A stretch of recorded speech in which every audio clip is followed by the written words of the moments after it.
Les pensées ont une action si puissante qu'il faut bien prendre garde à celles qu'on ramasse ici ou là. De plus, à force de ne pas se fier à son propre avis, à ce que l'on pense soi-même et ce que l'on ressent, et de confier sans réserve la direction de son bien-être à autrui, ne risque-t-on pas de détraquer notre boussole? Voici un vieux conte qui nous fait réfléchir à cette question. Il était une fois un maître d'école qui était très exigeant et très sévère avec ses élèves. Il leur donnait beaucoup de devoirs et en classe, il faisait régner la plus grande discipline. Mais ses élèves ne pensaient qu'à jouer et ne savaient comment faire pour échapper à cette contrainte quotidienne. Ah, si seulement ils pouvaient tomber malades quelques jours, ils auraient alors un peu de repos, un peu de répit. Mais le maître ne s'absentait jamais. Au contraire, il se vantait d'avoir une santé de fer et de n'avoir jamais de toute sa vie pris un seul jour de congé. Comment se débarrasser de lui? Comment? Et s'il pouvait le convaincre qu'il était malade, peut-être qu'il s'absenterait. Ils réfléchirent et finirent par élaborer un plan. Un matin, le maître arrive à l'école, ponctuel comme à son habitude. Un premier élève vient à lui et, avec un regard inquiet, il lui dit « Qu'avez-vous, Ousted? Votre visage est très pâle aujourd'hui. Vous êtes malade ?» Le maître lui jette un regard furieux et répond « C'est quoi ces paroles stupides? Je vais très bien. Allez, Oust, en classe !» Arrivé à la porte de la salle, il est abordé par un autre élève qui a un air très attristé.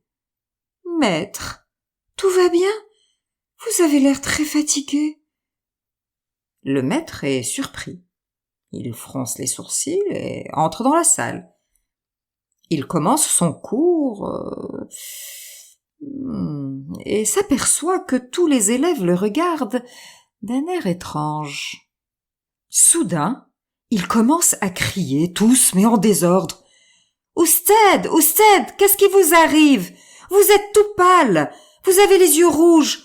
On peut vous aider? Ça va? On peut faire quelque chose ?» L'instituteur commence à ne pas se sentir bien du tout. Il a l'impression de trembler, il transpire. Ils ont raison, ces morveux. Il doit être malade. Et pour la première fois de sa vie, il suspend son cours et quitte l'école pour rentrer chez lui. En arrivant à la maison, il est reçu par sa femme, qui s'étonne de le voir retourner aussitôt. « Qu'est-ce qui se passe? Il n'y a pas classe aujourd'hui ?» Son mari lui répond en colère. « Si tu n'étais pas aussi indifférente, tu te serais rendu compte que je suis malade.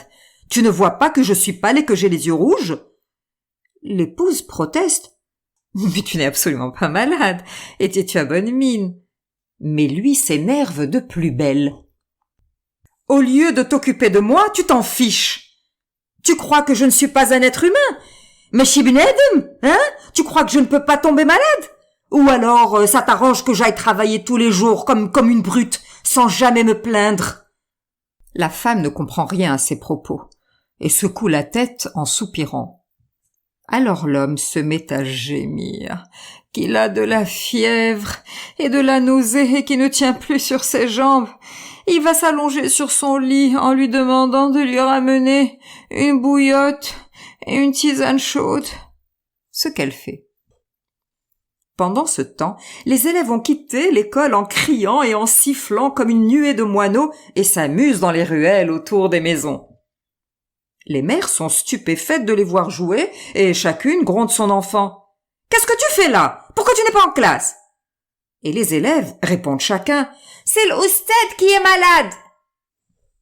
Comme c'est un petit village et que les gens se connaissent, plusieurs mères se rendent alors chez l'instituteur pour s'enquérir de ces nouvelles. « Les Bessalik, lui dirent-elles, que Dieu te guérisse rapidement, on ne savait pas que tu étais malade. » Alors lui, d'une voix éteinte, il répond « Moi non plus, je ne savais pas. Ce sont vos enfants qui m'ont appris la nouvelle. »